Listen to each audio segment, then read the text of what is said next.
Alright lads, so the 8th anniversary is only 3 days away, and with that we now have the official banner announcement. But as always, when it comes to anniversaries, they don't show the full banner information in terms of the fillers. We'll probably find that out tomorrow or the next day. And at the same time, they're not even showing the characters in-game. We have to check on their YouTube channel.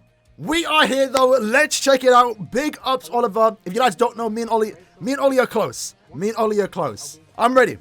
Who are we going to start with? Again, we only have 2 characters here, right? But there's going to be a lot to look at here. They're not going to test all the skills. We can't like look at the character list itself. But let's see if a man like Oliver does a good job at explaining the new characters, right? We're starting off with White. All right, moment of truth. He's not a Captain Nuka. Oh my God. Okay, for starters, model looks absolutely amazing. Wow. It feels different seeing him in game. Let me turn off the subtitles. He's not Captain Nuka. That's surprising. Generally, I thought he'd be the Captain Nuka. But he is sorry, but no affiliation, which is actually a good set of combos. Doesn't really...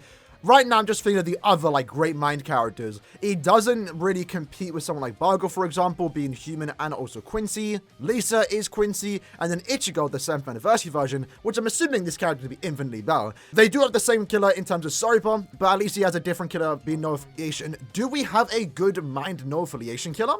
I don't know. Maybe not recent characters. Oh no, but what we can see here, Sprinter plus 3. Wow. Is that the highest we've seen? It might be, you know, it might be. That's going to be to the likes of someone like Yoruichi, for example. Yoruichi, I believe, has Sprinter plus 3, but not as a skill. It's actually built into her and also Soifon. But complete stats immunity with Sprinter plus 3. This... Hold on. No. I for some reason thought this character had 24% recharge. No, that's not how it works. Alright, Havoc plus 20%, does have the Frenzy plus 2, Bombardment plus 1, with the increased chance to inflict stat ailments, is increasing the movement speed for Mind characters by 30%. I don't think anyone was able to tell that from the particular gameplay. Does have the 2-second debilitator, already right now looking like a solid character. Remember, does have the SP boost too, so Frenzy plus 2 with the SP boost is actually really good. He does... Damn, okay, whoa, that's kind of crazy. Hold on. Increase Mind attribute special move damage by 30%. That is the first time we've seen a Soul Bomb damage increase. That's kind of interesting. And he's definitely going to be a massive nuker. 60% extra damage slash to enemies, 40% extra damage to enemies that are inflicted by Drain. Remember, he does have the increased chance to do so with the SP boost and weakened defense. This character is going to be hitting like an absolute truck. Damage output is definitely not going to be an issue. Right now, my only initial disappointment just for the Guild Quest head in me is that he's not a Captain Nuka. Generally, kind of missed opportunity there. Could have been a Captain Nuka. That would have been a bit more exciting for that. But then again, a Captain Killer would have made him technically worse in a way, if that makes sense for the general population that doesn't care about Guild Quest nuking, right? At least now, having 2 good killers, Soripa and no affiliation, he's overall just a way more usable SP character for normal PvE content, while at the same time still being a really good nuker for both no affiliation and also Soripa. So I'm liking what I'm seeing thus far. Skills, I don't think he has a wasted skill here. I generally don't think he has a wasted skill here. I think every skill that he has here is going to be really good. Good damage output is also buffing your team's movement speed and also soul bomb damage. That doubles down for himself. And I guess it's also worth mentioning too, this is the first character, and I'm not going to be surprised if Ichigo is the same, where he has complete status immunity with also a massive amount of healing, right? What we do see with characters that have weakening and also drain, most importantly drain though, most of the time they don't come with complete status immunity. I think the best recent example is Quincy Ichigo, for example. I don't think he's immune to any status ailment. Bargo too, not immune to any status ailment, but that's kind of fine because they have the increased chance to inflict drain. In this case, this White, and again I'm going to assume the same for Ichigo, has the complete status immunity, so they do not have to worry about status ailments, while also just having infinite heals thanks to their strong attacks, and increased chance. White's already looking like a very powerful character, one of the best Mind characters in the game, which is needed. Is the strong attacks as good as we potentially theorize, though? Let's find out. We might actually have to look at Soul Dex or Hekin Stater right after this. Okay, Natural Swing, we've already seen it. We don't really care about it, right?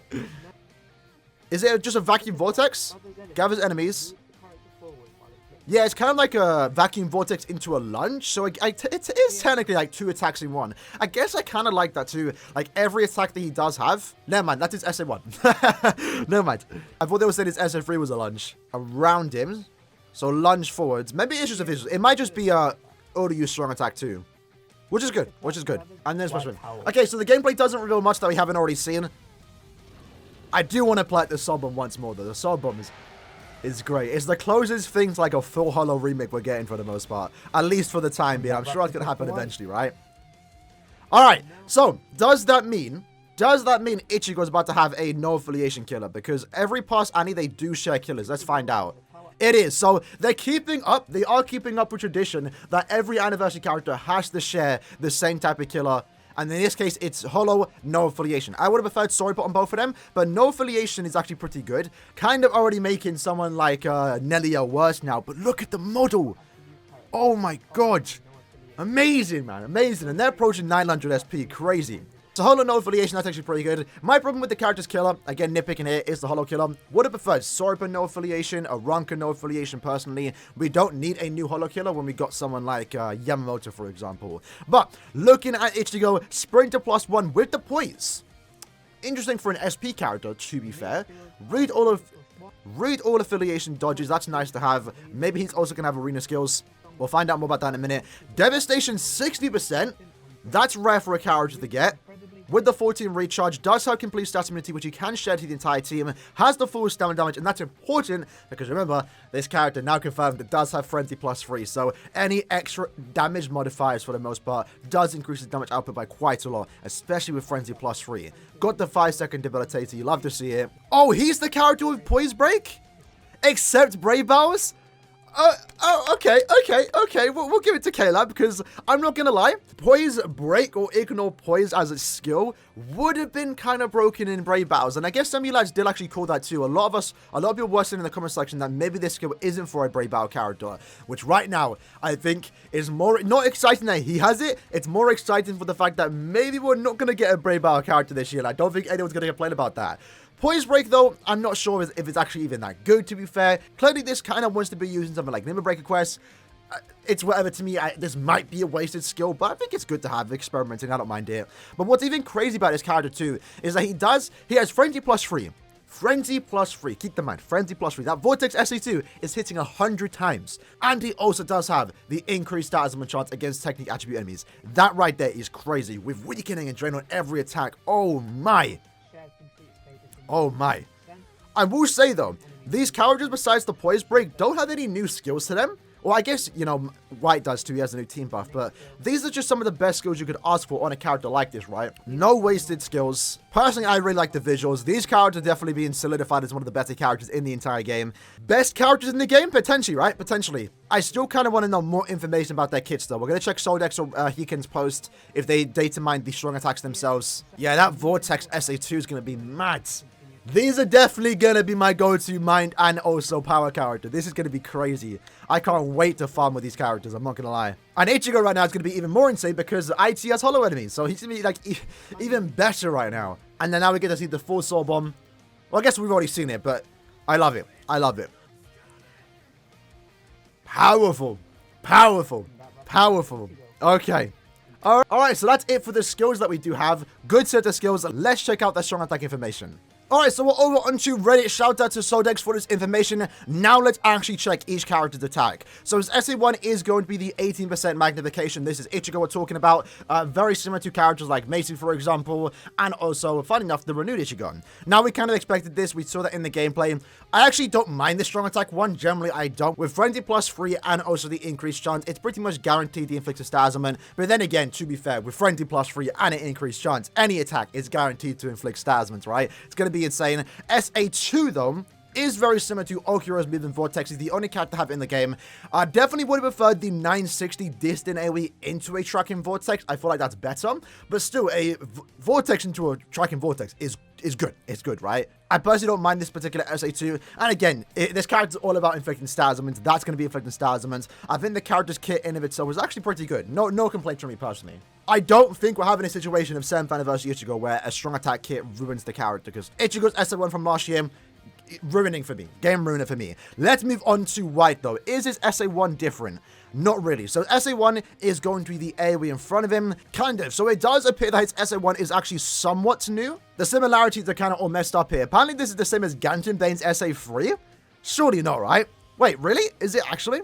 So in this case, it does look like the first part is a vortex type of attack, and the second part is actually a somewhat small AoE in front of it, a lunge SA1. So this does look to be a unique SA1 for the most part, that I think is actually kind of cool. As for his SA2, it's unfortunately not, I guess it is a full screen though, right? But this is actually Uryu's SA2. I wanted it to be a different type of SA2, I'll be truthfully honest, but still regardless, this is one of the best strong attack 2s in the entire game. I love it on characters like, literally all three of them. Genryusai, Toshiro, and also Uryu. I love playing with those characters. That SA2 is great. It's great. Especially once more with the increased chance with fixed stat elements. And then it's SA3, I believe it is what we expect it to be. The Vortex SA3 in front of him. But it does look like it's SA3, it's just the Vacuum Vortex in front of him, which is actually pretty good. Again, nitpickers will complain about White's kit. I think his kit's perfectly fine. And once you play with the character, you're going to see how actually good he is. Generally, it's not going to be the repeat of last year's 7th anniversary Ichigo, who also has a good kit, but it's just that SA1 that ruins it for a lot of people. I don't think any of these characters have like a bad strong attack that ruins them, but I'm kind of interested to see